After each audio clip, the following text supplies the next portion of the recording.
To deny people their human rights is to challenge their very humanity. Good evening and welcome. This is Face the Nation. Our topic of discussion today is focus on human rights on the eve of the 60th session of the United Nations Human Rights Council in Geneva. Joining us this evening on the show are Dr. Paikiasothy Saravanamuttu, Executive Director of the Center for Policy Alternatives, Hejaaz Hizbullah, Attorney at Law, Lasanthika Hettiarachchi, Interim Senior Manager, Advocacy and Research, Transparency International, Sri Lanka, as well as Dr. Jehan Perera, Executive Director of the National Peace Council. To pose questions from our panelists, on to my immediate right is Hettiarachchi, Consultant Director at Newsfirst, as well as Jehan, independent journalist. Now, you too can join in as far as the conversation is concerned. The number to send in your messages via WhatsApp is 076 656 5353. The number once again, 076 656 5353. Let's get the ball rolling today with Dr. Paikiasothy Saravanamuttu, Executive Director of the Center for Policy Alternatives. Now, Dr. Sara, we all saw addressing the 60th session of the United Nations Human Rights Council sessions in Geneva, the Foreign Minister of Sri Lanka, Hejaaz, very categorically saying that no external investigations would be carried out in Sri Lanka under their watch or under their purview. Now, how do you view this as someone who has been advocating transparency, accountability and integrity to what happened to the atrocities that was committed during the 3-decade-long war? How do you view these developments taking place under this new government? Well, I think it is rather unfortunate that that stand has been taken. You see, the whole point about accountability is that the victims and their families do not trust the Sri Lankan government or the state to conduct an impartial, independent inquiry. It's because of that that the issue of foreigners has come up. Secondly, Mangala Samaraweera, as Foreign Minister in 2015, went before the Human Rights Council and suggested 4 mechanisms. The 4th one was the accountability mechanism, where he said that there could be the participation of international prosecutors. Yeah? You know, I don't understand this sort of horrendous, attitude with regard to sovereignty. Look, the world has changed. If we are afraid that things will get out which ought not to, and that would tarnish our reputation, I can understand. But no one has ever said that the entirety of the Sri Lankan armed forces are war criminals. The point is that, yes, there are certain numbers of them who are considered, who are suspected as having engaged in war crimes. Let's try them, let's find out, and proceed from there onwards, So this, I think the reason for the government saying no, no, no, no is that they don't want to be seen to be any less, well, I suppose they will say patriotic, but nationalist. If they were to say, yes, we will allow foreign judges, foreign prosecutors to come in, the opposition will jump on them and say that they've capitulated entirely, that the government of Sri Lanka has no foreign policy. Dr. Sara, not only the government of Sri Lanka, but we all saw delegates from China and Russia very categorically urging and demanding the UNHRC not to get involved in the sovereignty of the Sri Lankan people, and it's important to uphold their rights as far as an independent state is concerned. Now, when you look at all these developments taking place, it seems that Sri Lanka still has somewhat of superpowers backing them in their effort. The Chinese and the Russians will forever veto any so-called interference in the internal affairs, because we do know that there are major human rights abuses. They are major human rights abuses, and so they would not want that to come out into the open. With regard to Sri Lanka, what is the problem that we have? Are we going to, as I said earlier, is it the case that we are going to be revealing to the world that there are human rights abuses in our army, for example? And this, of course, is not peculiar to us. There have been human rights abuses in all armies, as far as I know. So what is the problem here? we stand before international opinion and say, look, we are living in a world in which human rights is important, it's integral, we can't. I mean, what is sovereignty if you have the sovereign power, the state, abusing the human rights of certain of its members? What the hell does sovereignty mean? It's meaningless. It's absolutely meaningless in that sense. So we have to evolve a notion. I mean, this is something that I think all states have to do, evolve a notion of sovereignty that takes into account things like human rights, globalization, climate change, all of those issues which cannot be resolved within the confines of a nation-state boundary. One final question, Dr. Sara, before I move to Hejaaz. It's been 16 years since the end of the conflict in Sri Lanka now. Do you think that the people want accountability anymore? Isn't this a fading subject in Sri Lanka right now? Well, the further you get away from the time at which the abuse or whatever has taken place, yes, you might have waning interest. But I think the more important question is this. As a country, do we want this to just slide off the agenda? Or as a country, do we not have the guts, the conviction to take it on and say, yes, certain things happen, and we are perfectly willing to rectify them? You know, it is about what kind of country we want. The idea that it will sort of fall off the agenda the longer it takes to deal with it is a cop-out. It's simple cowardice. But Sri Lanka has had local investigations, like the LLRC report could be... Was there any judicial process? There was no judicial process. But Dr. Sara, if you look at it, now the LLRC report was compiled during the Mahinda Rajapaksa government. And then in 2015, there was a change of government, and we saw the manner in which how Mangala Samaraweera co-sponsored the resolution at the United Nations Human Rights Council sessions, and giving commitment that there will be concrete actions taken with regard to accountability as well. However, even during those 4 years, nothing concrete was had taken place. And then came the Gotabaya Rajapaksa administration, which completely shifted from the previous stand. LLRC came 2012. That was the first resolution that the Americans came up with once they came back to the council. And what did it say? Please implement the LLRC resolution recommendations. Nothing happened. That was in 2012. Mangala came up with the 4 mechanisms. All right, out of them, ONP has been established, Office of Reparations has been established. We don't know what's happened with Truth and Reconciliation and accountability. But with regard to accountability, the moment the word got out, everyone screamed and shouted, including Mr. Ranil Wickremesinghe, that none of our war heroes are going to be turned into war criminals. We are safe because I refuse to sign the Rome Statute. I mean, what is this? Right. Thanks a lot, Dr. Sara. I have a lot of questions, but I will keep that sure you do. For the second round as we go along. I now move attention towards Attorney at Law, Hejaaz Hizbullah.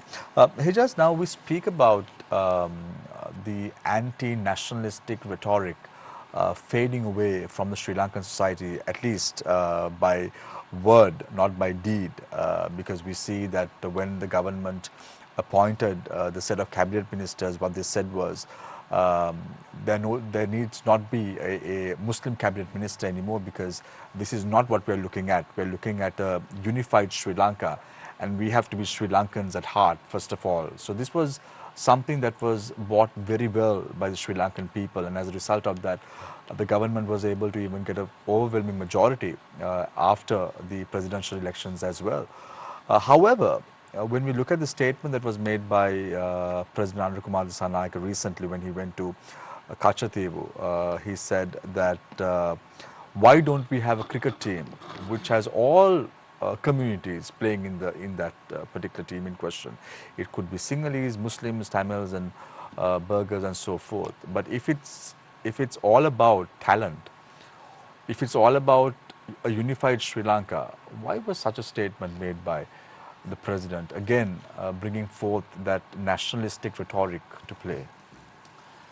Well, frankly, I would not be able to explain why President Lasanthika has stated that. But I think there are two What would things. have been going on his mind? Because we have now completely absolved ourselves from that 2019 anti-nationalistic rhetoric that was going in the country for a very prolonged time, especially after the Easter Sunday bomb attacks. But I'm asking you now again, these sentiments are being echoed in political stages. Why?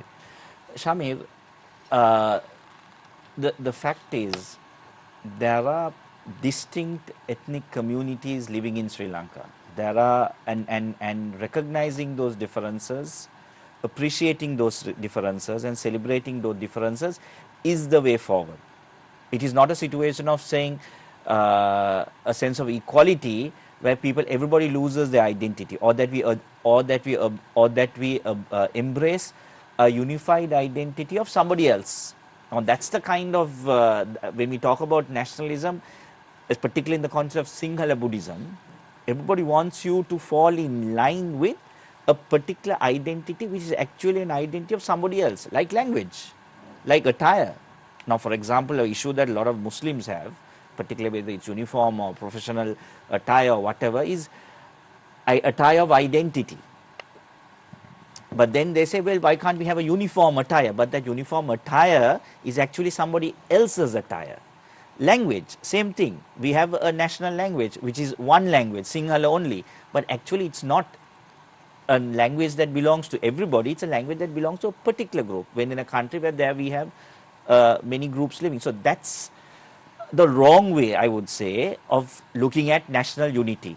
The right way of looking at national unity is where talented a boy, a bowler or a batsman from Jaffna or Batiklo or Katankudi or Mathur or Kandy can get into the team despite his identity and play in that team while holding on to that identity. Now, that's the kind of country that we need to move on. And that, I must say, borrowing from Dr. Paikiasothy's statement, accountability and trying to forgetting our past and what has happened is not going to get us there. What's going to get us there is actually us talking about it, having those very important conversations about what happened, and then attaining closure on those incidents, and then embracing the fact that we all belong to one, that we are different, but we also are part of a country, and that we can all be part of, represent our cricket team, irrespective of our identity. Hejaaz, now, if you look at it now, this topic of human rights somewhat echoes in the Sri Lankan boundaries or the walls when we are closer to the UN Human Rights Council sessions. Civil rights organizations are not taking a proper stand. If you look at the last so many months, we are discussing this as a media organization because we believe it's important to bring this to the limelight of the general public as well. But how do you view the role of the civil society in this respect? I think the fact that we have kept this issue alive, and that the fact that we have kept this issue alive and this issue has been in the agenda and in mainstream discussion throughout is the role of the civil society. Particularly, I would say PTA, right? The fact that we are talking about PTA is a civil society. The civil society has been at the forefront of the signature campaigns that went around all over Sri Lanka taking those signatures. The online safety issue, even the question of the disappeared, right? The mothers of the disappeared, Shamir, even though it might have the accountability and the question of the disappeared may have fallen out of vogue in terms of the headlines in the media, the mothers of the disappeared have not forgotten that issue, and they keep on talking about it. And of course, the media picks it up whenever it seems it interests them. But the grassroots civil society movements are working, and they have been doing and keeping these issues alive, because it's not a matter of agenda, it's a matter of necessity. It's not a matter of agenda, it's a matter of necessity. It's not a matter of funding, it's a matter of necessity. People are, when human rights are affected, you are going to talk about it and you are going to fight and keep that space. And we are fortunate, I think, in that sense, that we have been doing that for a prolonged period of time, particularly given the fact that we've had a very nasty history of insurrections, disappearances, violence, torture and all that, where we have developed homegrown grassroots-based organizations and movements and a sense of fighting for it. But if you look at it, when addressing the 60th session of the UNHRC, Vijay Herat very clearly articulated that the government is now taking steps to repeal the PTA, which is in the right direction, isn't it, Hejaaz? You're absolutely right, Shamir. I mean, I would strongly welcome that repealing of the PTA is long overdue, 40 years overdue, right? But what will it be replaced with? Now we had these. I think I was there in one of those meetings, one of those discussions at this very same show, maybe a year or so ago, when the previous government of Mr. Ranil Wickremesinghe was bringing in a repeal of the PTA with anti-terrorism bill, but the anti-terrorism bill that came and that was presented to Parliament and that finally, unfortunately, Supreme Court also signed off on it, was even worse than the PTA. So that's the fear. That's the real fear that we have with regard to this new so-called act that is that I'm sure is going to be gazetted somewhere in October, November, because September is the month we are waiting for the end of the PTA, the reign of the PTA. I'm told is going to come to an end in September 2025, and then the new act is going to be gazetted. Right. What is the form of this act? We don't know. One final question, Hejaaz, before I move to Lasanthika now. We saw the President's entitlement repealing of this bill was passed in Parliament today with an overwhelming majority of 151 votes against just one vote in Parliament. The government, within a very short span of time, did this. But why can't they repeal the PTA, which is the biggest question mark? As you said, for 40 years, this has been wreaking havoc in the Sri Lankan judicial system as well. Yes, absolutely, you're right, Shamir, and that shows how where the priorities are, and something that I think the misreading of the public sentiment is that repealing the PTA might be unpopular, but I think with the amount of support that and the amount of grassroots voices that are speaking against the PTA, I think it will also be a politically popular step on the part of the government, and I'm sure that's exactly why this is happening. But that's Sri Lankan politics for you. That the repeal of the entitlements bill will take place faster than something that is even more important. Yeah, because for the people. That only affects 4 presidents, former presidents, and this is we're talking about affecting 22 million people in Sri Lanka. The other thing that I want to talk about is about the issue about the PTA, is that the PTA has also survived so long as because it has been mainly targeting minority communities, and that's a reality. That's a reality that we need to talk about, is the fact that and that includes minorities and the unpopular and the powerless and the helpless all over. So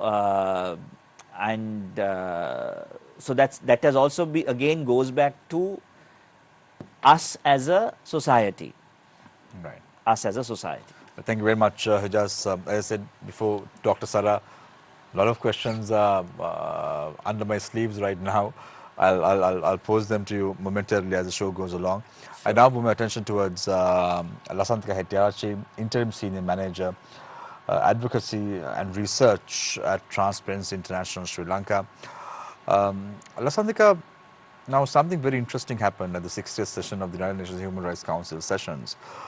I want to talk a little bit about Gaza as well, because we are here today and we have to look at exactly what went wrong in this crisis also. I feel, I may be wrong, correct me if I am, even the Human Rights Council sessions, which is supposed to look at overall human rights violations across the world, it seems to be cherry picking on what they want to talk about. Look at this previous sessions, they are not talking about the atrocities that is being committed in Gaza. They have recognized, 143 member states have recognized Palestine as an independent state by the United Nations, but their rights are never discussed, never spoken of. Why little Sri Lanka? Shamir, answering your question, I don't think myself, I or anyone here can actually answer as to why Sri Lanka and not Gaza in the first place. But in terms of the fact that Gaza sort of gets sidestepped and is not in the forefront of the discussion in this Human Rights Council, I think again speaks to the accountability that we are all talking about here, because one thing that we all seem to sometimes forget is that the very institutions that are set up to hold maybe the states accountable and within the governments to hold the governments accountable, the public sector accountable, there seem to be a sort of overlooking on those specific institutions. It might be the UN, it might be the Human Rights Commission in Sri Lanka, it might be the law enforcement. When it comes to human rights, and speaking within my scope and expertise in anti-corruption, accountability, almost, we always forget to look at those institutions that are set up to actually make sure that when a state is accountable, member states when it comes to the UN, and the state agencies when it comes to a single country. So, like you very correctly said, they do not talk about Gaza at all, or not enough at all. So that's, I think, again, going back to the actual accountability issue. Right. So if you look at, Lasanthika, if you look at the anti-corruption front, now this government seems to be riding on that wave. Yeah. Every morning someone is arrested and behind bars. A very strong politician who was in the previous government, they seem to be doing all what is right in terms of making sure that there is accountability in terms of the corruption that has taken place in the country.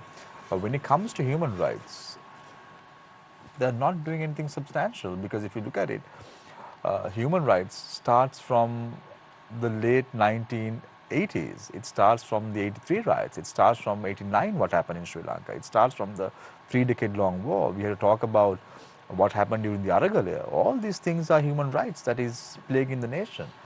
But this government seems to be riding on that anti-corruption wave quite well, because even if you look at the statement that was made by Vijay Hettiarachchi, he went on to say that they are now hell-bent moving towards that anti-corruption slogan and the mandate that they have been given.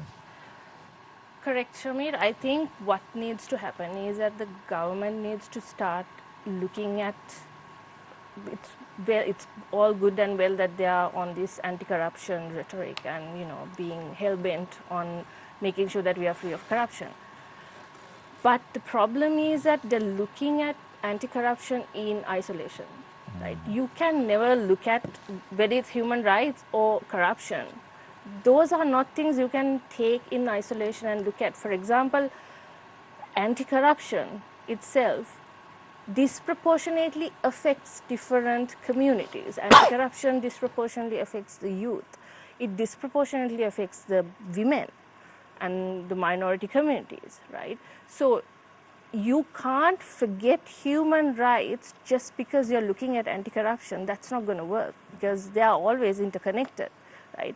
Whenever there is no aspect of our lives or governance where where corruption doesn't creep in, and then one consequence of that is human rights violations, and there's always abuse of power in every human rights violation. So it's actually what the government needs to do is it's good. You look at anti-corruption, but you must also look at it from these interconnected perspectives of human rights, the gender. They are all always interconnected. So you can't take anti-corruption in isolation. That's like, I think the previous governments, what they kept saying, you know, let us look at the economy first. We'll forget the rights for now. We need to bring the economy first. That is not how economy and human development and economic development works. So, like you said, there is not enough attention to human rights. They can very well bring human rights into their anti-corruption narratives, like, for example, PTA, right? Like Hejaaz very correctly said, if they're going to replace PTA with something else, they have to make sure that it's looked at from a human rights angle. The CSO consultations, public consultations are done. So I think that's where they need to sort of redirect themselves in the anti-corruption narrative. Thank you very much. Lasanthika Hettiarachchi, Interim Senior Manager, Advocacy and Research, Transparency International, Sri Lanka.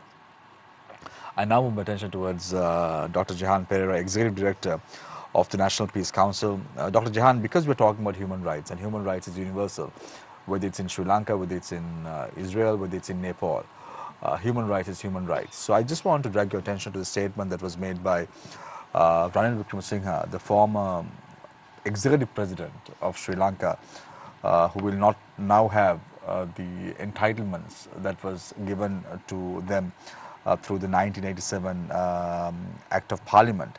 Now, he went on to say something very important today after the Nepal issue that took place, Nepal crisis that took place. He went on to say that the opportunity that American-owned social media companies like Google, Facebook and YouTube have presented to overthrow governments in countries around the world cannot be underestimated. Now, I was of the opinion until this very moment of time that all these actions that have been taking place across the world are people-centric actions. But when you see statements of this sort, it seems there seems to be a foreign hand to what was going on. And this was seconded even by President Donald Trump through the Elon Musk committee that was appointed one, saying that even the Sri Lankan crisis was fueled by American influences. What do you have to say about this? Well, I think sometimes it may be easier to blame the external world for problems within one's own society. I mean, if you look at what happened in Sri Lanka, it was not social media that led people to suffer with 12-hour power cuts and having to stay in petrol queues for 5 days and not have medicine and not have food. It is that mobilized the people. It was not social media at that time. The first protests against the government came from farmers in the rural areas because they didn't have fertilizer, they had no water, there were several problems there. They are the ones who first started protesting. Subsequently, when the protests got stronger, the social media contributed to it. Yeah, but if you look at all these protests that have taken place, it has a similar style. Look at Bangladesh, look at Sri Lanka, look at Nepal, look at what was going to happen in Pakistan. All this seems to be having a certain style.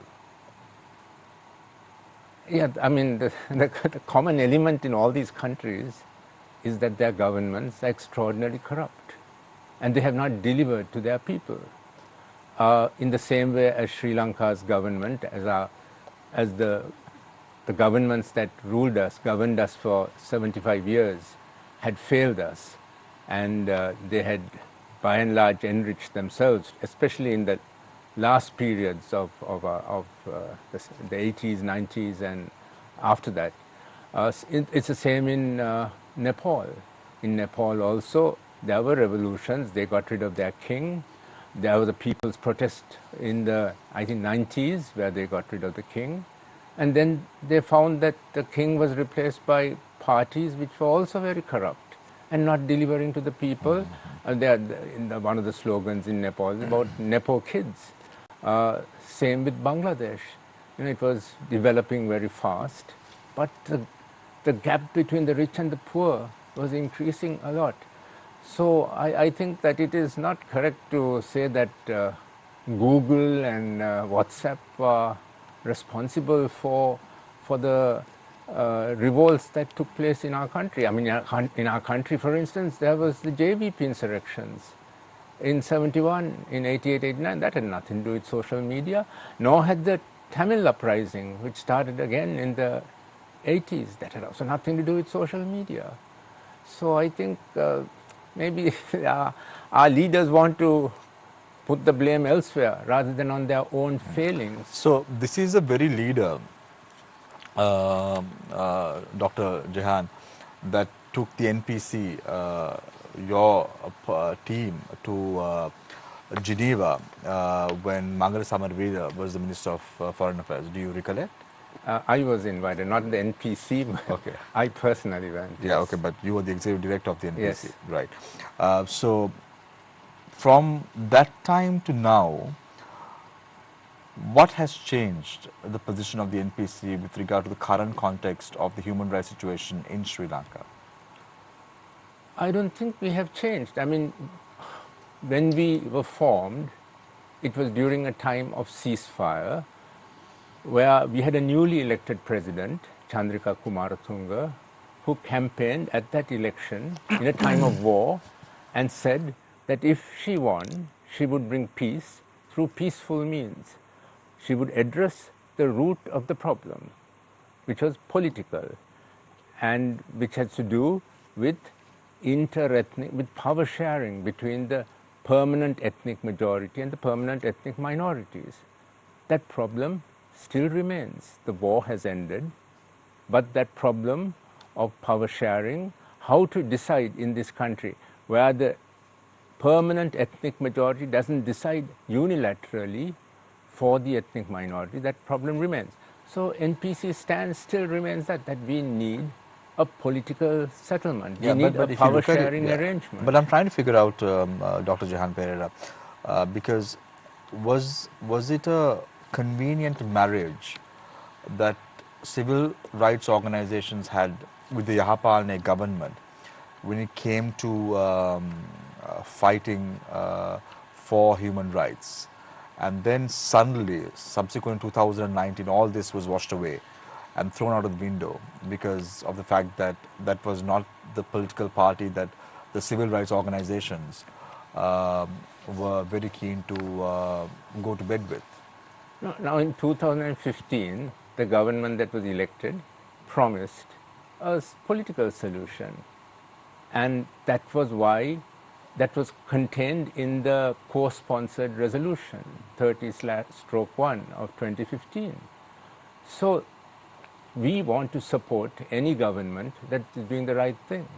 We will also oppose and criticize what we think are the failings of the government. If they are not doing what they promised, then we will criticize it.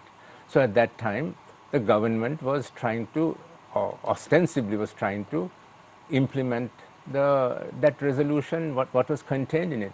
And what was contained in it included dealing with the past as well as preparing for the future. Mm-hmm. Dealing with the past is looking at what happened, the truth of what happened, the issues of accountability, of punishment for crimes committed, of reparations, compensation, but also of the future, of institutional reform, of changing the constitution, the way we are governed.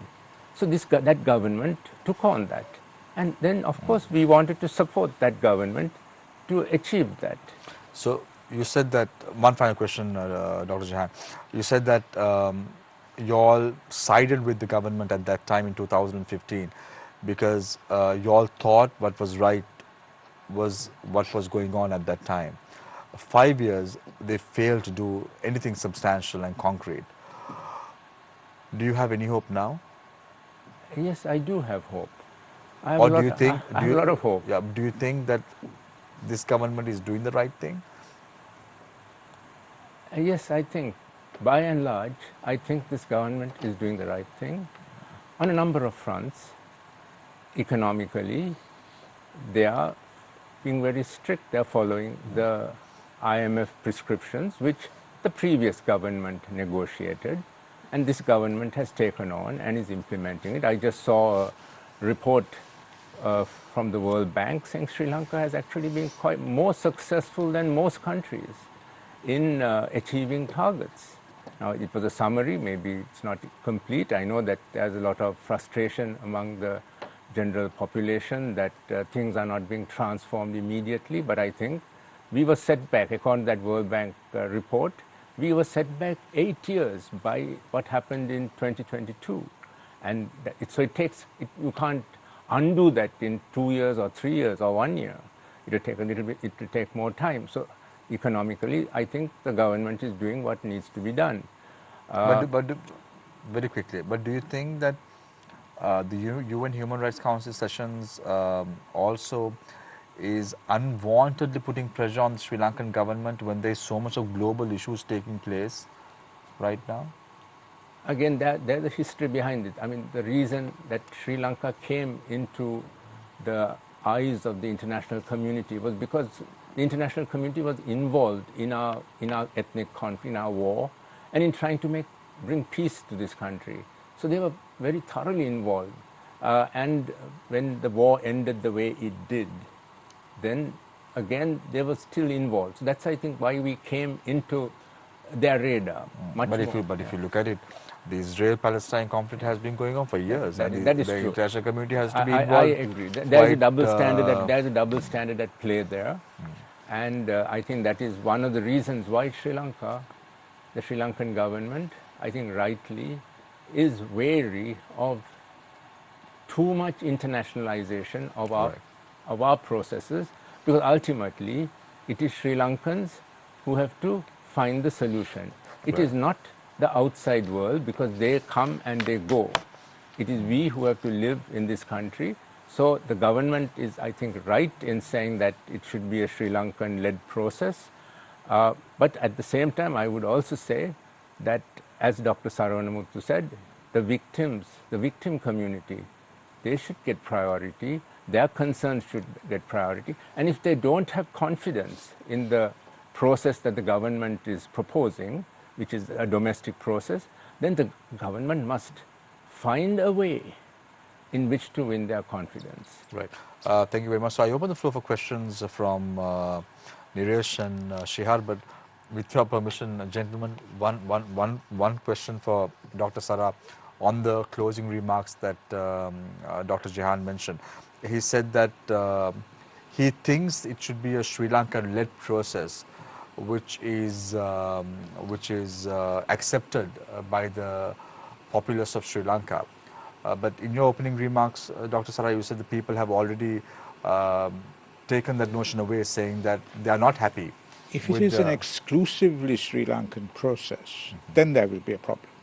But it can be a Sri Lankan process, a Sri Lankan-led process, which has internationals involved. Dr. Sara, just give us some examples internationally that this has happened, where a domestic as well as an international process has really worked.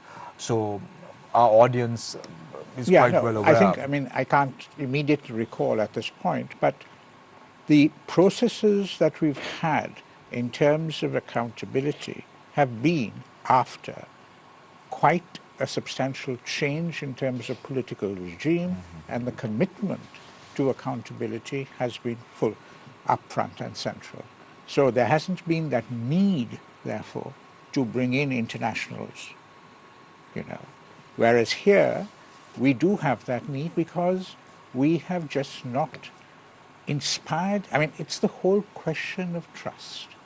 It's the whole question of trust with regard to our entire social contract, on the economy, on everything. If you look at the statement that was made by, I think Niresh can add more to this, about the discovery of skeletal remains from the Chemmani graves, so this was also discussed by Vijay Herat at the 60th session. He said that international forensic experts would be given these skeletal remains to do an investigation. So it seems the government is doing what is required, isn't it? No, certainly. Dr. I mean, Sara? I'm very glad that they have to get foreign expertise with regard to Germany and with regard to any exhumations. But that's purely technical.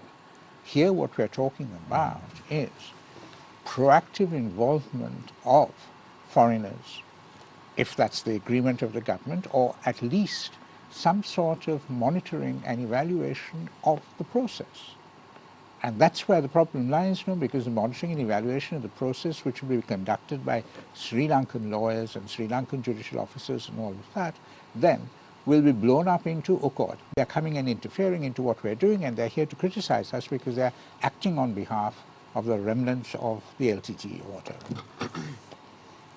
Right, so gentlemen. I think if you want to, Yes, me please, to add yeah. to that, what I think Dr. Sara means is if we don't have the expertise, for example, in DNA analysis, and the government Has to go out. goes out and sends the samples to a lab in another country and gets the report, well, that is purely technical.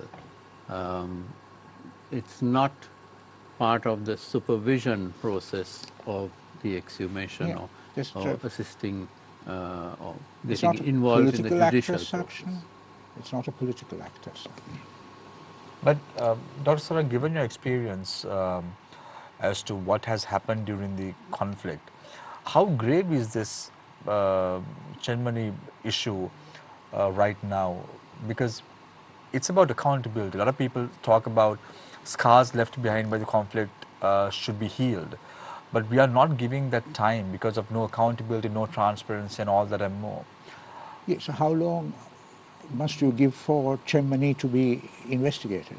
Chenmani is one of many mass graves in this country. There's supposed to be one in Port City or wherever, or near Port City. I mean, doesn't it sort of sound to you absolutely appalling that we have so many mass graves? We're screaming and shouting about Palestine.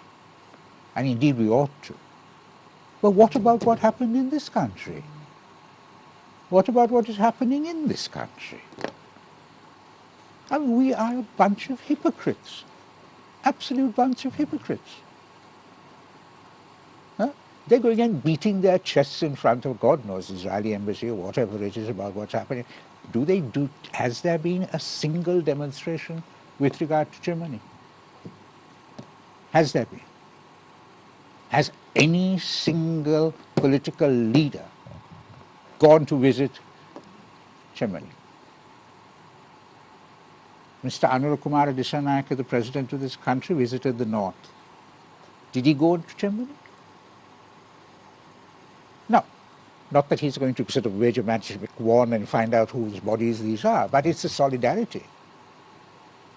That is indeed a large part of reconciliation. Where was it? The only big shot who's gone there is Volker Turk, who is the UN High Commissioner for Human Rights. I mean, what does it say about this country? What does it say? Yes. If I, yes.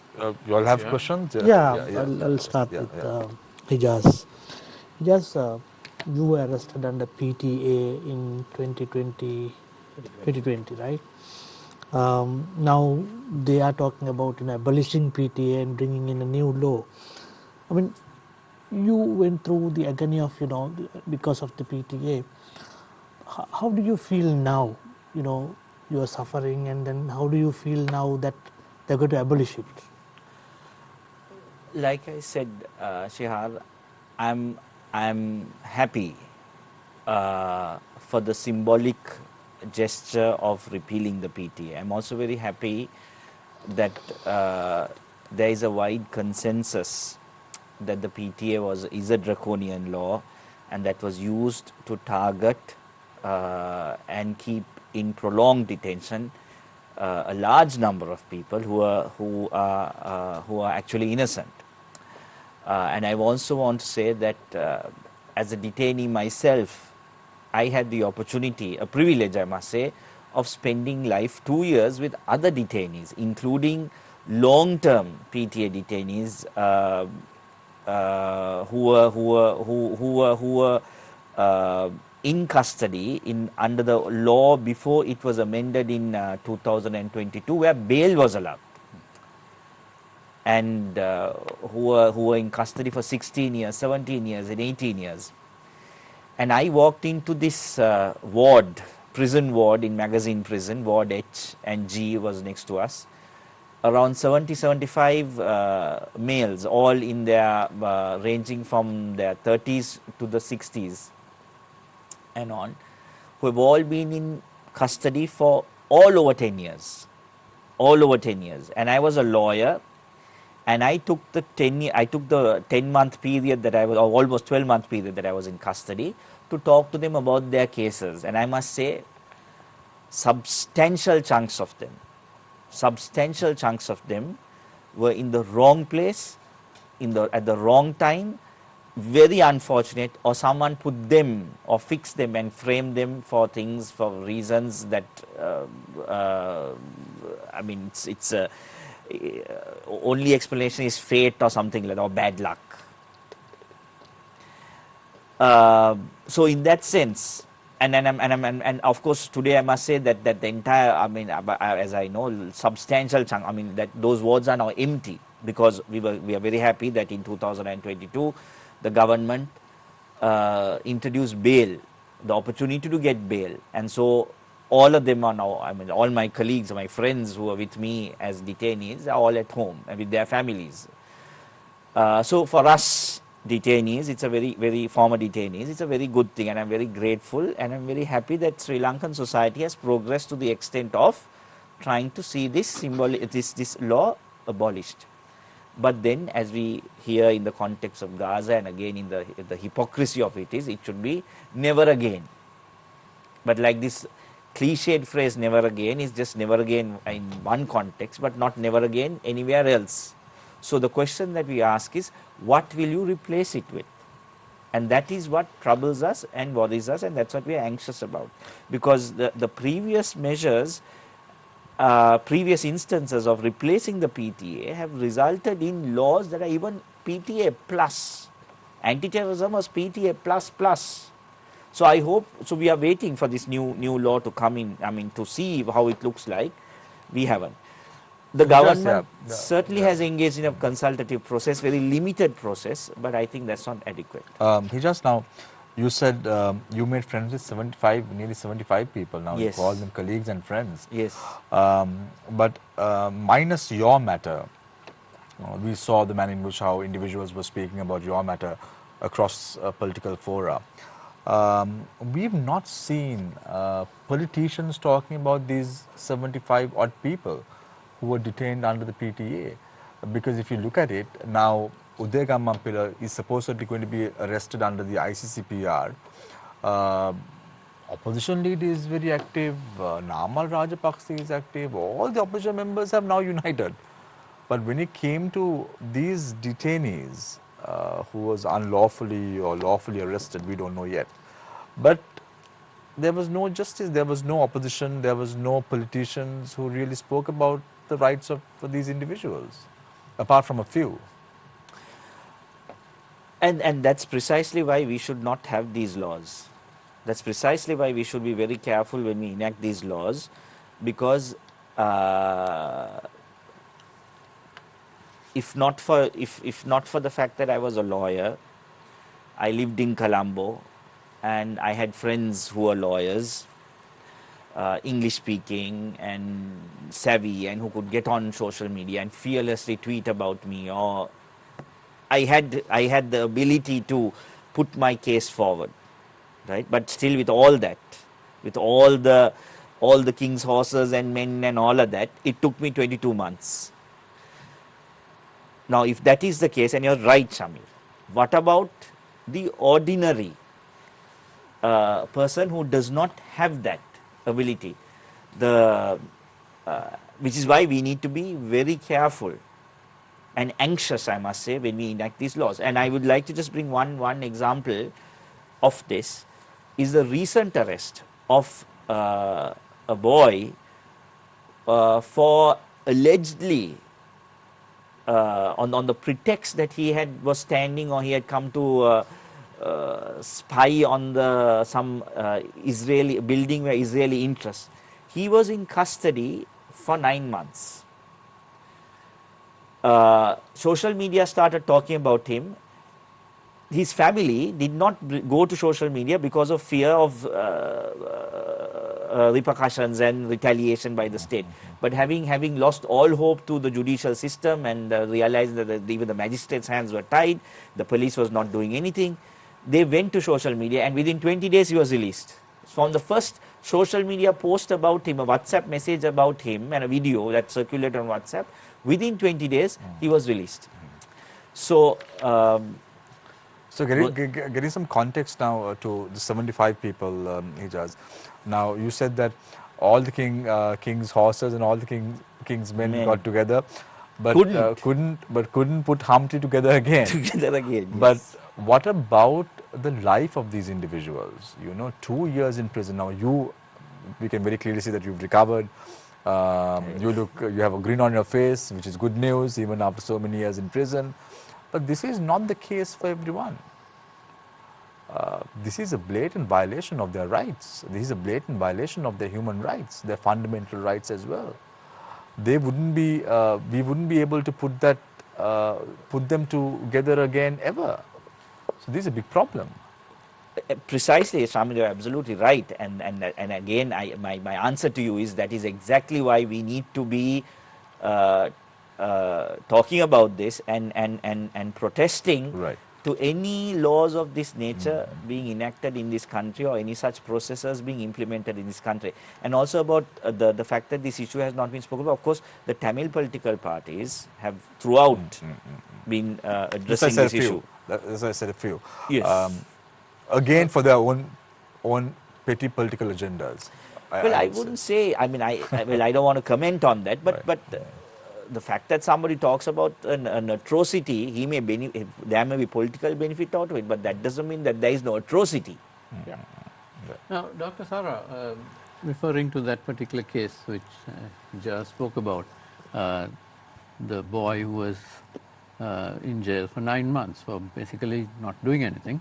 Why is it so difficult for the judicial system to recognize the absurdities? I mean, we talk about this, we're dismissing this out of hand because it is so absurd. But yet for 9 months, the judicial process kept this boy incarcerated.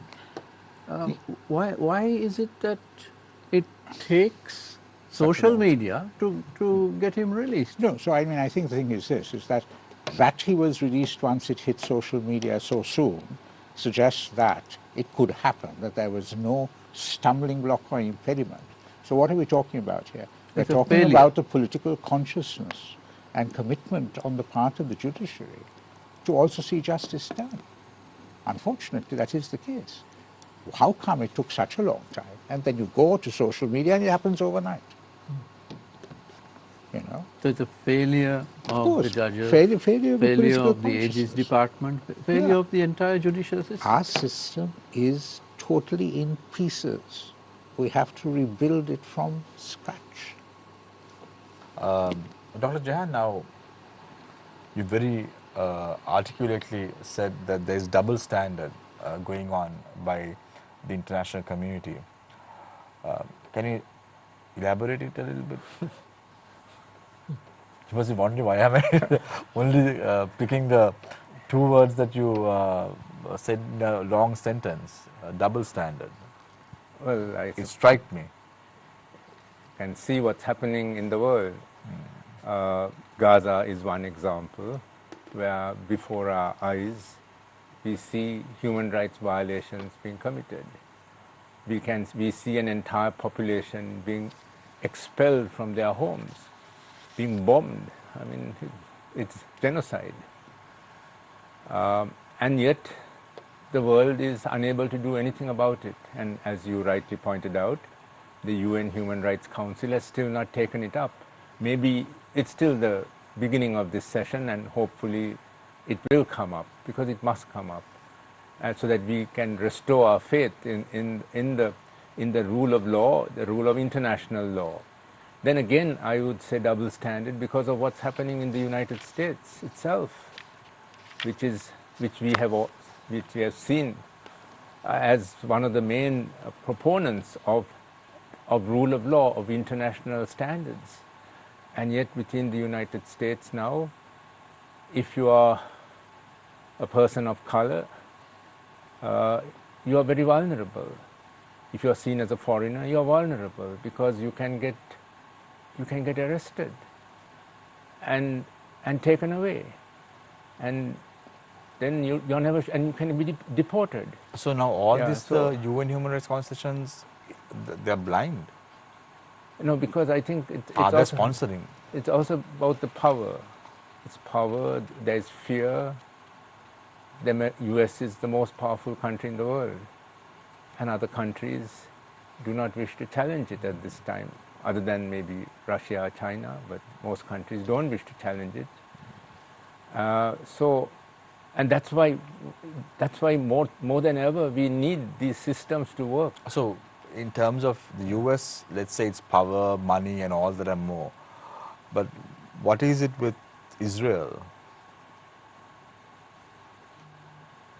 Israel is the close ally of the United States, and I think Israel and the United States work in tandem in many areas.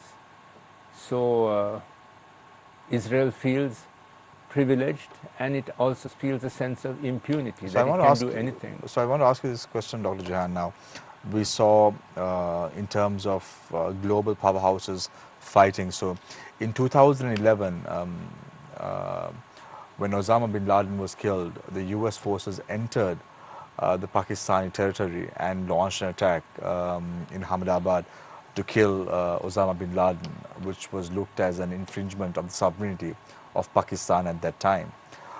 We now see Israel attacking a location in Qatar to kill Hamas leaders. Again, a violation of the sovereignty of Qatar. Then we saw Iran attacking Qatar, several US bases, again violating the sovereignty of Qatar. What is happening globally? Has it been like this ever? Because after 14 years, this is happening all of a sudden. Was it brewing for a long time? What I would say is that what was done in a more sophisticated way, between the iron fist, between the velvet glove, the velvet gloves have been removed. And what happened in a subtle way, in a sophisticated way, is happening in a very crude way. And I think the US is largely to blame for that.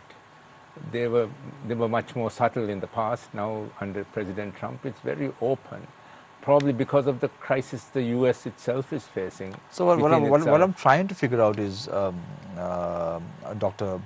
Jehan, is now the US, after Trump's second term, the first term he very clearly said that they are not going to fund the UN Human Rights Council sessions in Geneva. Now the second time he was appointed, he said the same thing, that they won't be sponsoring the UN Human Rights Council sessions, and they are going to absolve completely themselves.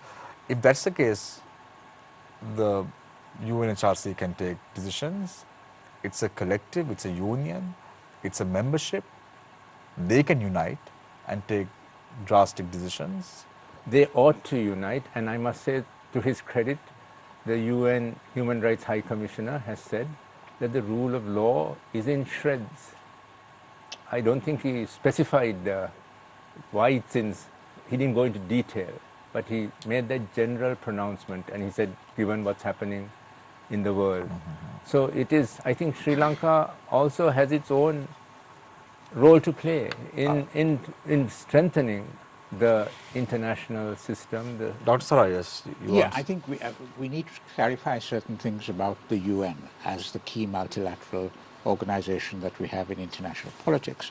I mean, the UN is constituted in such a way that the only body that can mandate a state to do anything is the Security Council. And it has 5 members who are all nuclear powers. It can't function otherwise.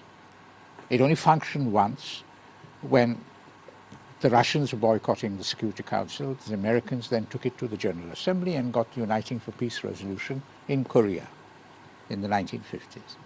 So the point here is that the veto is like a, what do you call it, a trip switch or whatever.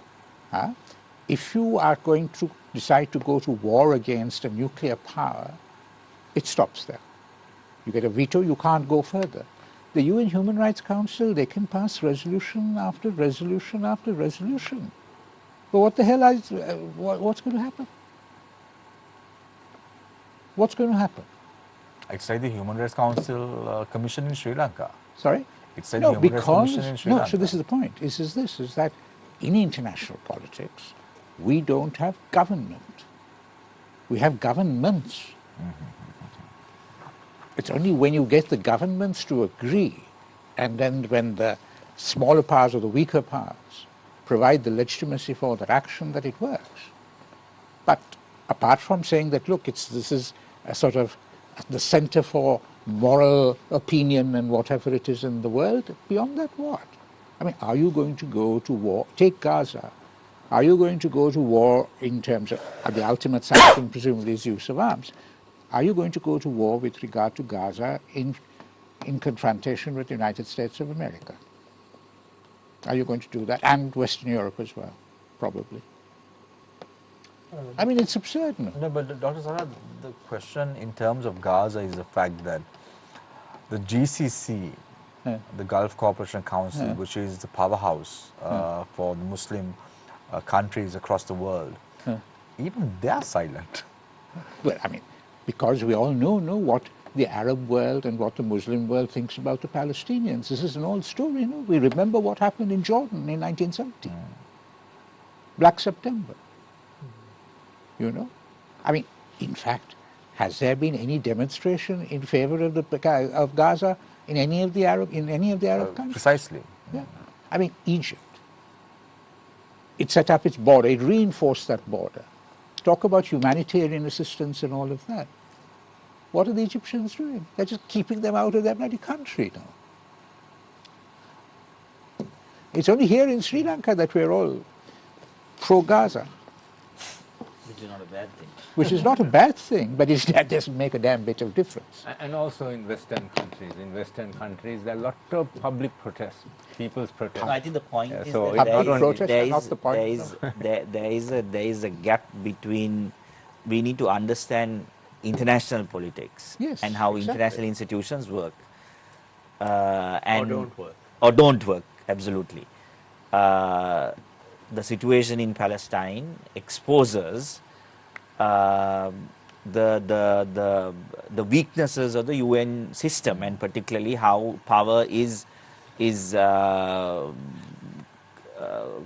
concentrated in the hands of these 5 Security Council members, and the use of the veto powers, and how that can be used to block. I mean, we've seen, I'm sure you all seen, the many UN Security Council sessions where strong measures were proposed in resolutions against Israel in the last 2 years after October 2023, and which were vetoed by the US. No, and the UN has more resolutions against Israel than any other country. Yeah. Let me ask Lasanthika, now you represent TISL, Transparency International Sri Lanka, which is part of the global Transparency International. Now, we see over the last few years this weakening of of institutions around the world, but we see the institutions such as yours, which are standing strong and pretty much fighting back and trying to maintain some kind of sanity to the world order. How do you feel about these other institutions, these organizations like the UN, which are pretty much going to pieces? I think, Nilesh, there's a big difference between Transparency International, structure-wise, this is just civil society, and we're talking about the UN, which is member states. So there's huge, because we don't have that politics within Transparency International global movement, because each country have their own chapters. It's a very different structure.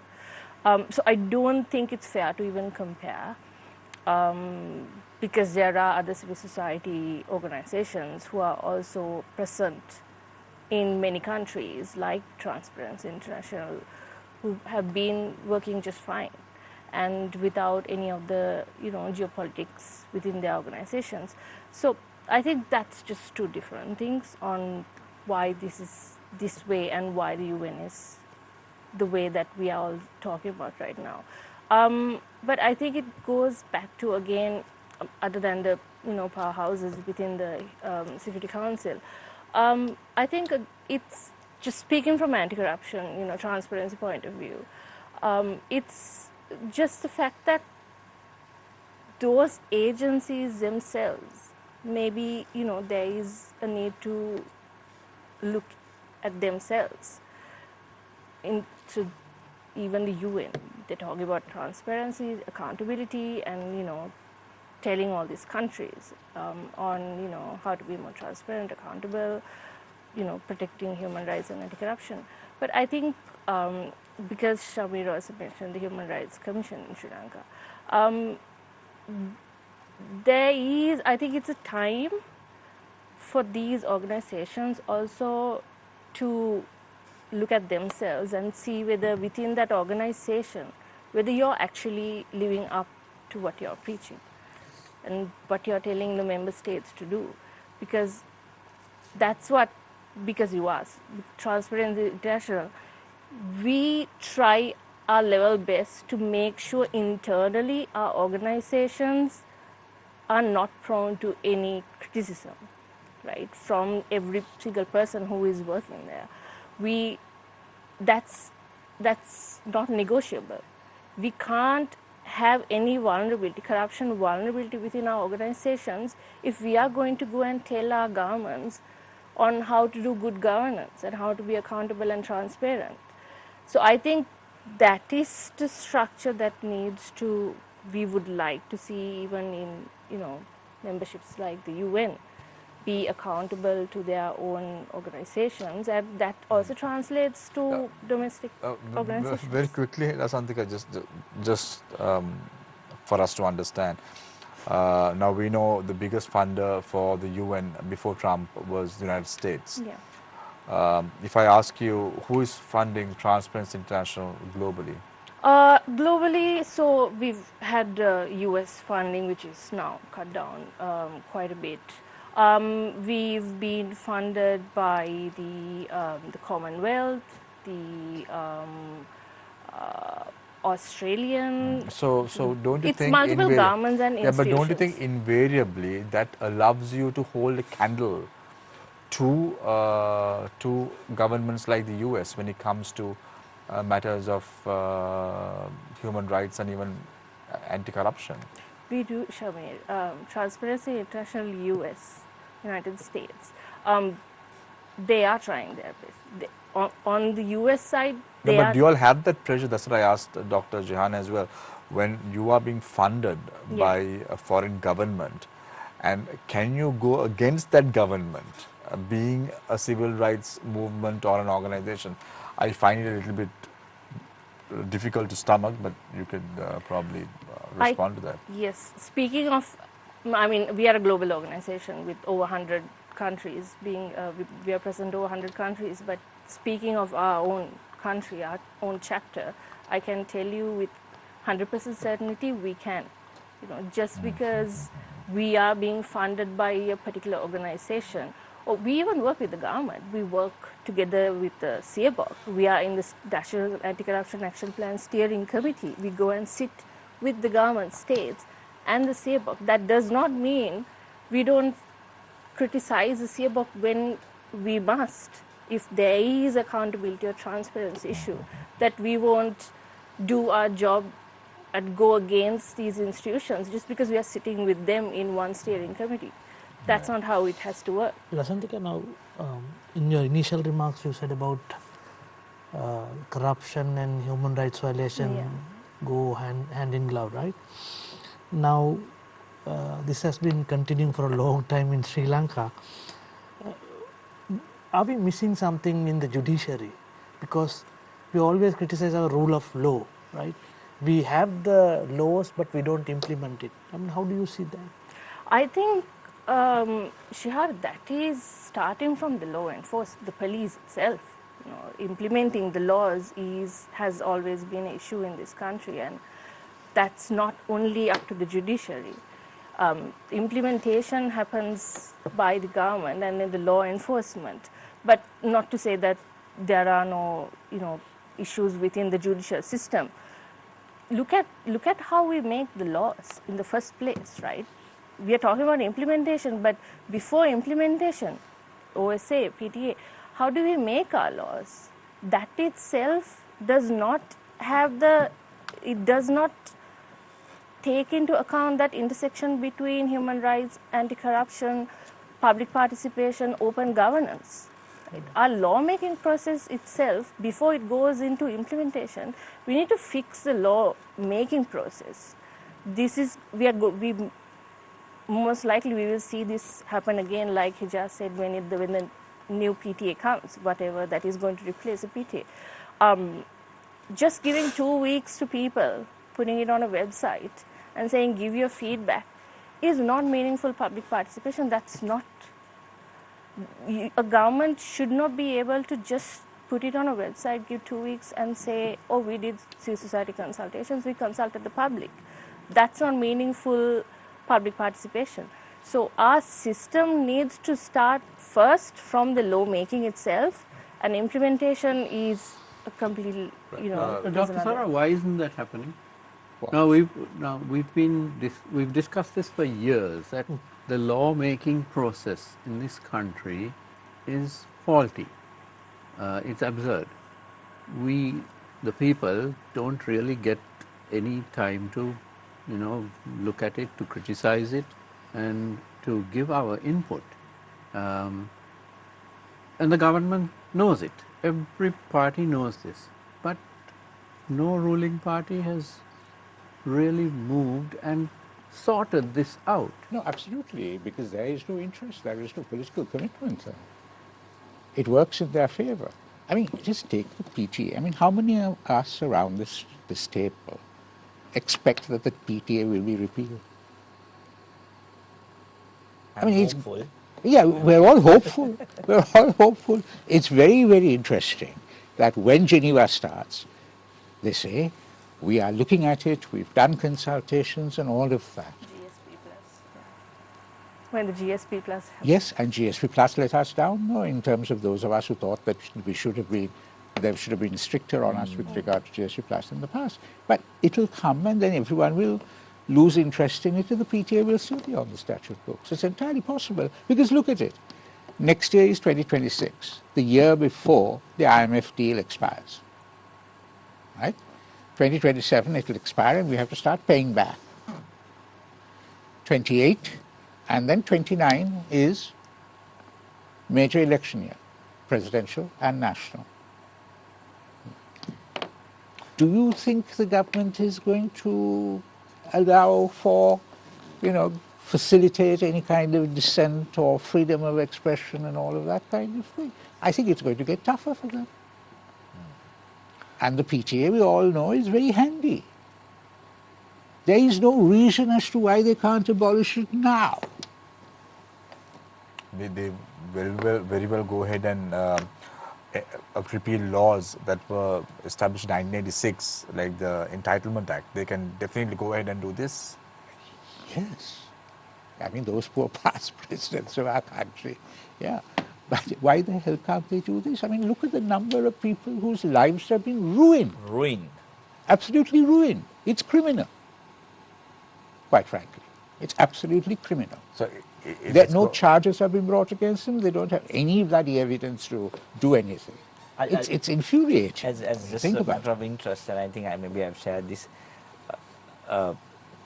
after 16 years of a trial, at the end of the 16 years of being in custody, one of the accused, the prosecution closed its case, and then the defense was asked to open their case, and then he took the stand.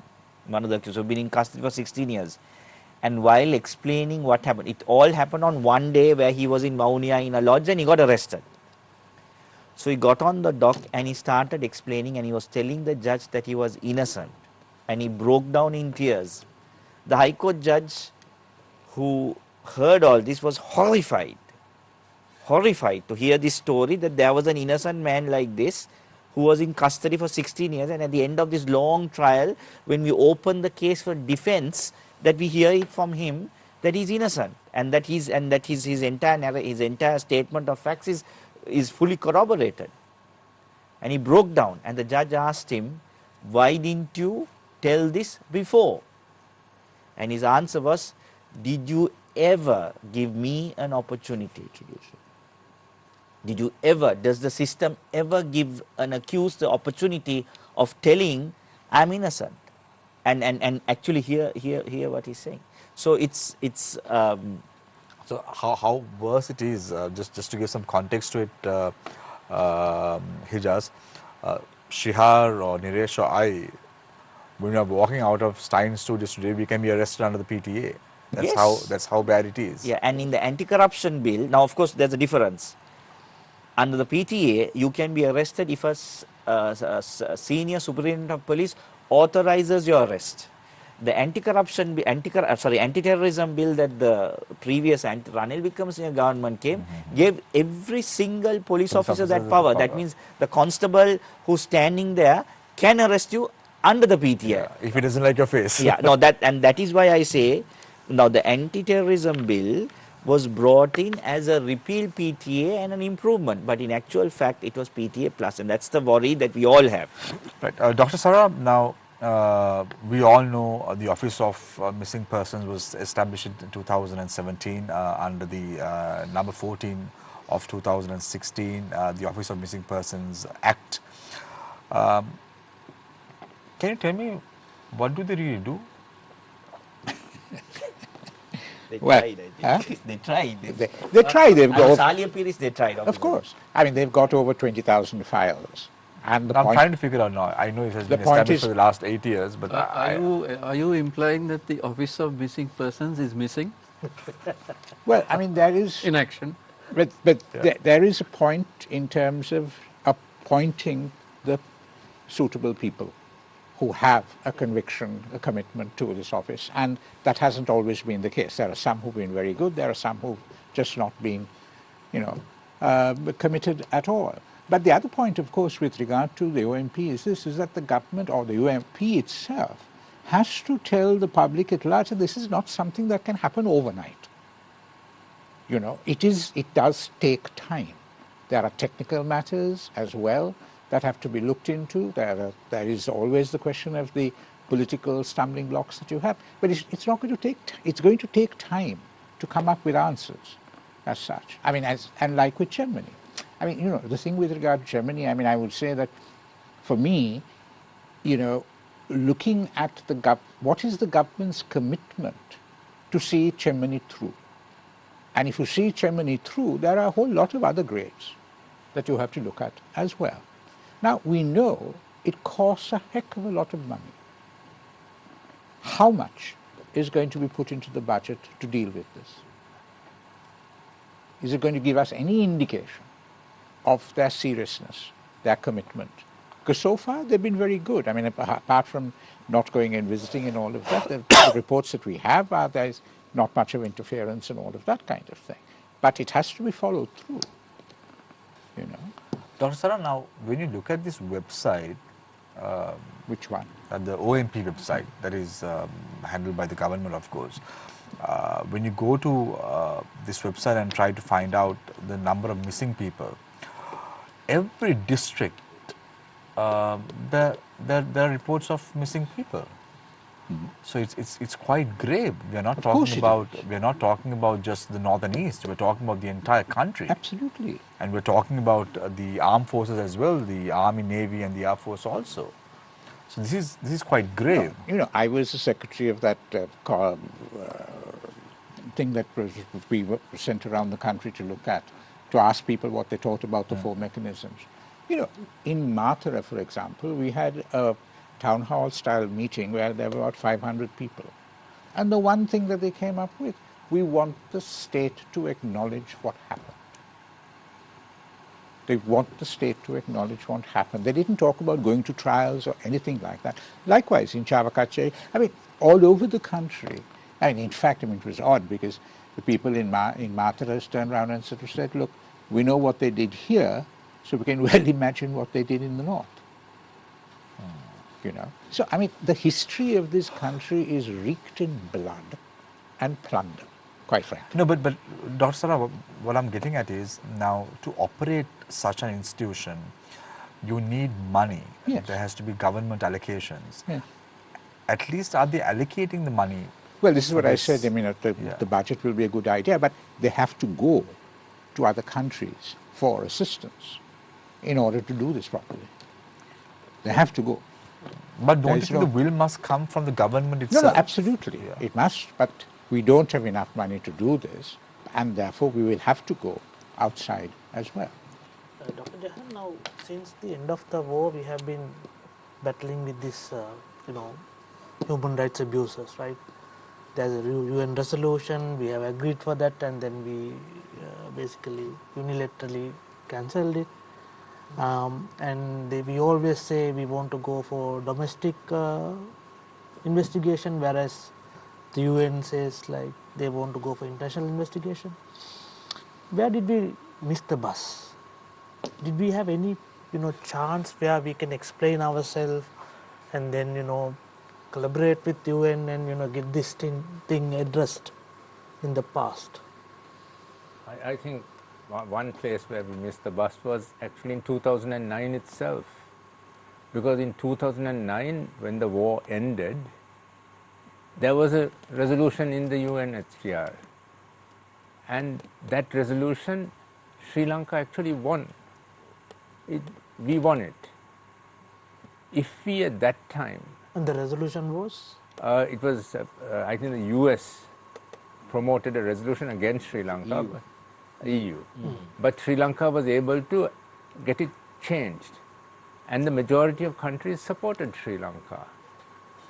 I mean, if we delivered on that, what we ourselves proposed, this wouldn't have arisen. So what we needed to have done at that time was to address some of these concerns. And then it wouldn't have become a recurring pattern. So basically, we had to look at the past. We had to heal the wounds. And that is something that we have failed to do. But if we did it at that time, when we won the resolution, then we wouldn't have had to face these resolutions which the other countries, the international community, has now in a way imposed on us. It would have been our own. What we ourselves said we can do. We should have done it. But we didn't do it. So this government is no different than Dinesh Gunawardena, who was the Minister of Foreign Affairs then, rejecting the UN report completely? Or do they have at least a different style or a different stand on, because we know Dinesh Gunawardena categorically said that they are going to move away from 30/1 co-sponsored resolution completely. So this government is also of the same stand, or we don't know? No, I think the difference between that government and this one is actually willing to cooperate with the international community. In the same way they are cooperating on, with the IMF, they are willing to, and having to do difficult things, they are willing to cooperate with the international community, and in this case also.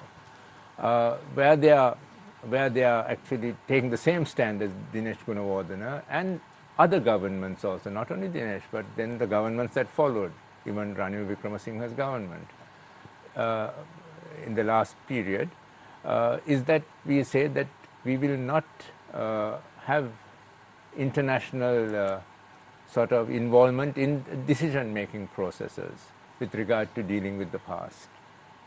That's what we are saying, that it's a domestic mechanism. And the reason, and there's a reason for that also, because in a way, what any democratic government can only go as far as what its people want also.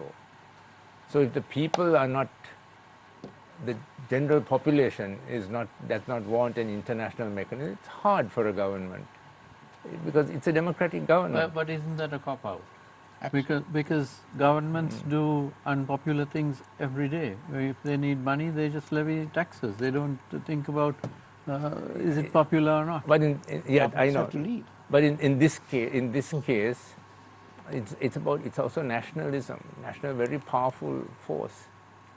So governments have to be more careful when it concerns nationalistic issues. So I want to ask a question from Hejaaz about. Here I know you peruse the newspapers quite often, so probably this will be in the back of your mind as well. Recently we saw the manner in which how the Judicial Services Commission suspended the work of several justices, and one justice had even resigned from her portfolio. I'm just trying to figure out, what does this signal to the general public? Well, it does. If you want to respond, if you don't want to, I totally understand. I think we have not. I think what we haven't seen is the number. This many judges being subject to disciplinary measures. But the fact that judges are being subject to disciplinary measures is not a bad thing. I mean, it's good that we have a Judicial Service Commission that is looking very closely at what judges are doing and monitoring and taking steps. So I think the general public, it's in the right direction. Of course. I mean the judges. So then what happens to the judgments that these judges in question had already delivered? The judgments are distinct from the judge. I mean, these are instances either not delivering work targets, delays in delivering judgments, certainly not the correctness of their judgments. The correctness of those judgments are subject to the usual appellate review mechanisms that are there. So, I mean, you might have a judge who just because the judge who delivered your judgment is suspended doesn't mean that the judgment he delivered the day before he was suspended is wrong. Now, is it the other case, the judge who served his entire tenure with a clean record has delivered good judgments? Because that's all subject to the usual appellate procedure. But the fact that we have these processes, I think people should be very happy, and I'm sure you've read the newspaper, and the Maravilla magistrate was suspended after two judges of the Supreme Court went undercover. They went as members of the public, and as one went in as a lawyer. So I mean, these are things that I think we should welcome. But of course, also we've heard this during King's era, where the king goes in disguise. Of course, the only thing that I'd like to say is why did it take so long? I mean, that's something, but I'm still never too late. Yeah, so I'm getting a lot of questions, so those are the questions that I'm posing to the There's another point that I want to raise about please. this on the context of human rights and all. That is another issue that I think Mr. Hettiarachchi raised in his address to the UN Human Rights Council, was the decision to establish an independent prosecutor's office. This was there in the presidential manifesto. A lot of political parties have spoken about it, but this is the first time that we hear on a sort of a clear government in power saying that they have decided to do so. So that also, I mean, this is something that has been there for a long time, about the dual role of the Attorney General as advising the government and also representing the government, and then prosecuting government officials, especially on human rights issues. So This is something that we need to be watching out. It's very positive development. So, Dr. Sara, a question for you from one of our viewers. Sri Lankan Foreign Minister spoke about the Truth and Reconciliation Commission in Geneva this week when he addressed the 60th session of the UNHRC. Do you believe that this government will act with transparency and integrity? Because if you look at it, the SLPP leaders and some leaders within the parliament are speaking against it and warning government against betraying war heroes who defeated the LTTE. Well, I will say that I hope and pray that we will have some kind of truth and reconciliation mechanism. Yeah, as to whether this government will go the full measure with regard to it, I don't know. But I certainly hope that there will be some instances in which people will be able to come forward, if they are willing to do so, and state that, they've been party to things that they wish they were not, and want to get, some kind of redress from the Republic of Sri Lanka at the end of the day. But do I believe that they will do that? I would not say believe. I'll hope and pray that they do that. Dr. Sir, on the PTA, it could be technical. On the PTA, when they abolish it, what happened to the detainees held under PTA? Actually, I'm not 100% sure. Perhaps Hejaaz will be able to answer that. Well, generally when a law is repealed, there is what we call savings provisions, where they will provide for what has happened or is happening under the repealed law, the law that has been taken off. So we'll have to wait and see how the government wants to resolve it. But ideally, I would say they all need to be sent home, really sent home, discharged. I mean, that's the ideal solution is that. But of course, realistically, what might happen is that the cases, I mean, looking at how things have happened in this country before, the PTA will remain alive until all those cases are concluded. But I think ideally there has to be a shift. There has to be a shift. Those against whom no indictments have not been filed will have to be then treated under the new law. So, or they could be charged once more under the penal code or some other law. Whatever this new form it takes. They could have transitional provisions in the PTA saying all the arrests, indictments, or those who are in remand under the existing law will remain as if it happened under the new law. That's a transitional provision. That is a possibility too. So Srinath Fernando, I see that we will be discussing the new law and the repeal very soon, very soon and very soon. critiquing it very severely. In fact, I must say, Hejaaz, when this matter was taken up, we've had individuals in the caliber of UR De Silva coming on the show and saying that certain decisions by the government, like the Online Safety Act and all that, was looked at again because of the public discourse that has been taking place. At least that's happening because of the media being very active, taking active role. So we have a question for Dr. Sara from Srinath Fernando, who's an ardent fan of Face the Nation. So the question is, why was the PTA not challenged at the time it was enacted? Why did we citizens give a blank check to J.R. Jayawardena government to engage in punishment by the executive? It was meant to curtail terrorism in the north, but Tamil political leadership also failed to realize its implications or its abuse, isn't it? Yeah, I honestly can't remember why no one went to court with regard to the PTA, but presumably at that time there was perhaps a sort of general consensus in society that we needed some anti-terrorism. There's a reason for that. What? When the bill was enacted, when the bill was presented, government admitted that it violated the constitution, and then informed the Supreme Court that they will be passing it with a 2/3 majority, because the Jayawardena government had that majority. 5-6. And they only wanted the Supreme Court to consider whether it violated any of those provisions which required a referendum. So that was the very limited. So if you look at the PTA special determination, it's, I think, if I recollect, just 2 pages, and where the judges lament the fact that this law is being presented in this way, and that therefore their hands have been tied. Of course, they said that none of the provisions of the PTA require a referendum.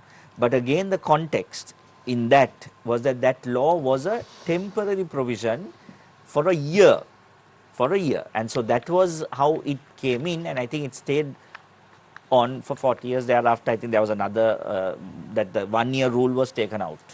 I wish, I'm not expecting an answer from you all, but I wish like the COPE committee had teeth. If they did, how many people would have been behind bars even before, before long, but all these organizations that have been enacted in Parliament also has not really brought in any fruition to the system at large. Who, if I ask you, Hejaaz, can you name me one person who has gone behind bars because of COPE committee investigations? The answer is none. Absolutely, but again, Shamir,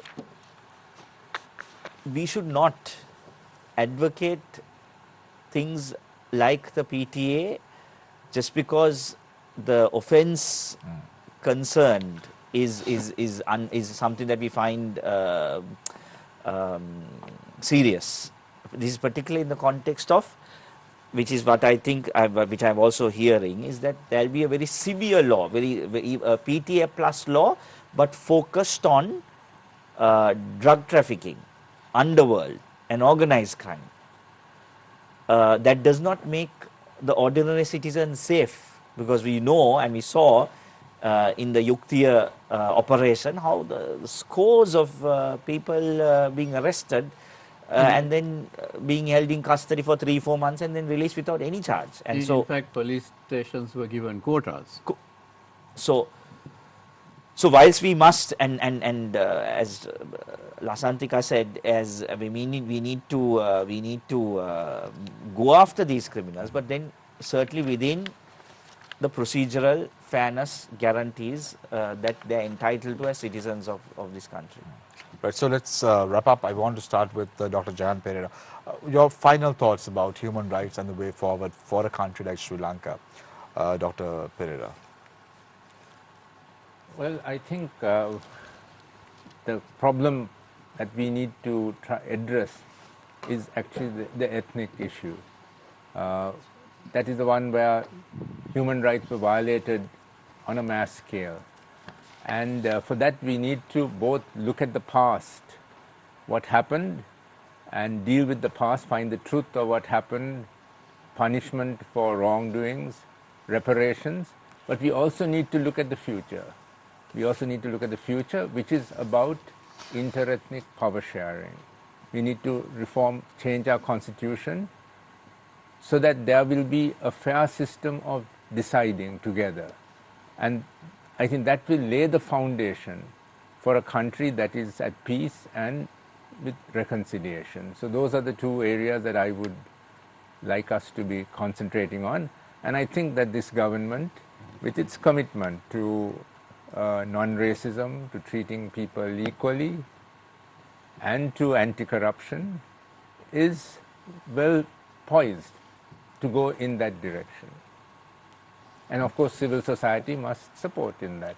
We have to take this message to the people at large. You should have joined the government when they win this time, Dr. Jehan Perera. No invitation? No invitation. Right. I now move to Lasanthika Hettiarachchi, Interim Senior Manager, Advocacy and Research, Transparency International, Sri Lanka. My thought is, Shamir, that since, I'm coming from the anti-corruption background, what the government need to do is to realize and start working in the direction that anti-corruption is not a technical issue. It's a human issue. That connection is missing. they are looking at anti-corruption in isolation, and that is why human rights, they're not connecting human rights with anti-corruption. So because it's looked at as this sort of cross-cutting structural technical issue, instead of understanding that it's threat to the structure, which then in turn violates the human rights. So I think the anti-corruption, their strong anti-corruption narrative is good.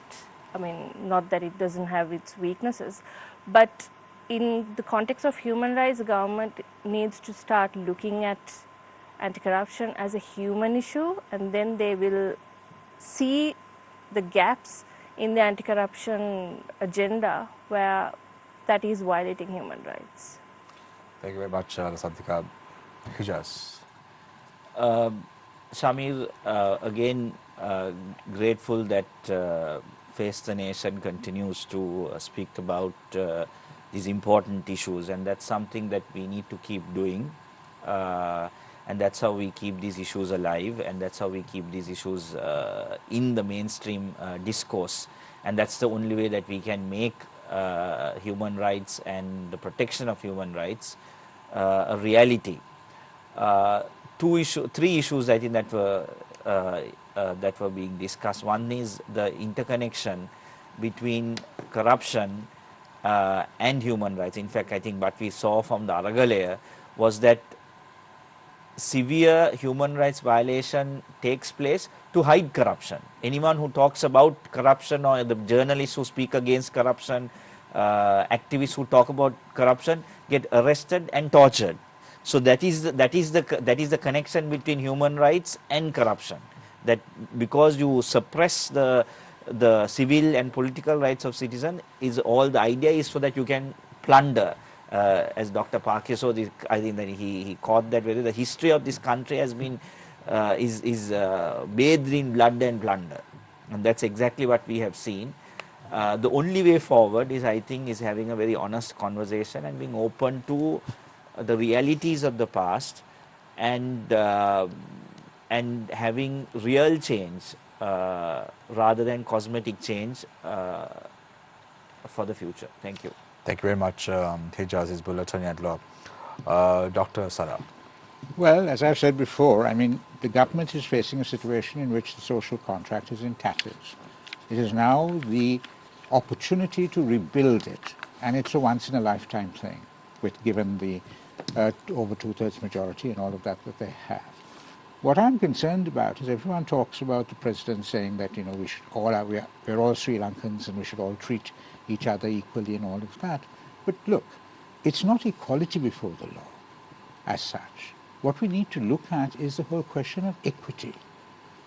There are parts of this country which have fallen back considerably.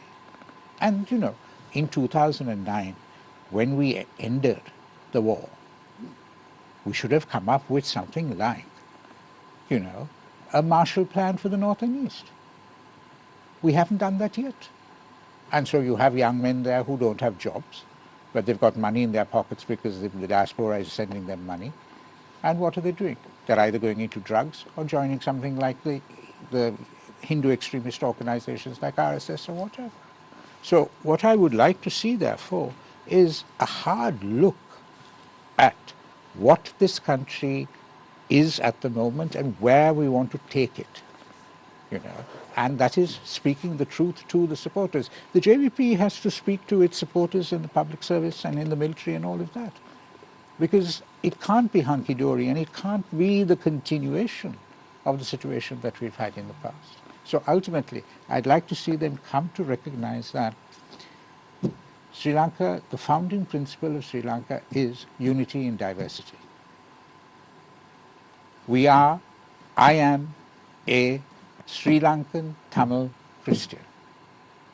And I have all of those identities. And all of those identities, as much as everyone else has many identities, is what made this country. You can't turn your back on it. You can't come up with this notion that, yeah, we're all Sri Lankans, and then you have some sort of mishmash of, you know, God knows, a KVC band and something else and whatever. I mean, that's not.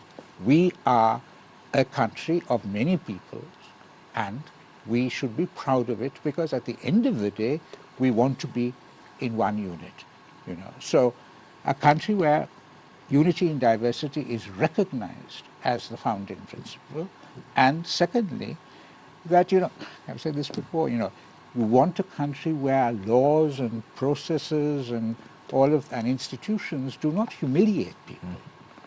And therefore you breed a tolerance amongst them where they don't humiliate each other at the end of the day. So that's my take. Thank you very much, Dr. Paikiasothy, the Executive Director of the CPA. Thank you very much, Dr. Sara, Attorney at Law, Hejaaz Hizbullah, Lasanthika Hettiarachchi from the Interim Senior Manager of Advocacy and Research, TISL. And thank you very much, Dr. Jehan Perera, Executive Director of NPC, National Peace Council, for joining us this evening on Face the Nation. Thank you very much, Newsfirst, Consultant Director at Newsfirst, as well as independent journalist Jehan. A special thank you goes to Dr. Sara. I know you're not that well, but thank you very much for coming on the show tonight.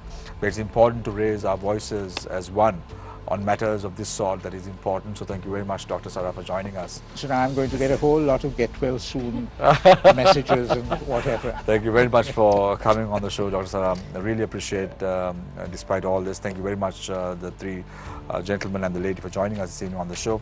I leave you tonight with a quote, as I always do. Everyone has a right to life, liberty and security. As Dr. Sara said, I'm proud Sri Lankan Muslim. Take care. Good night.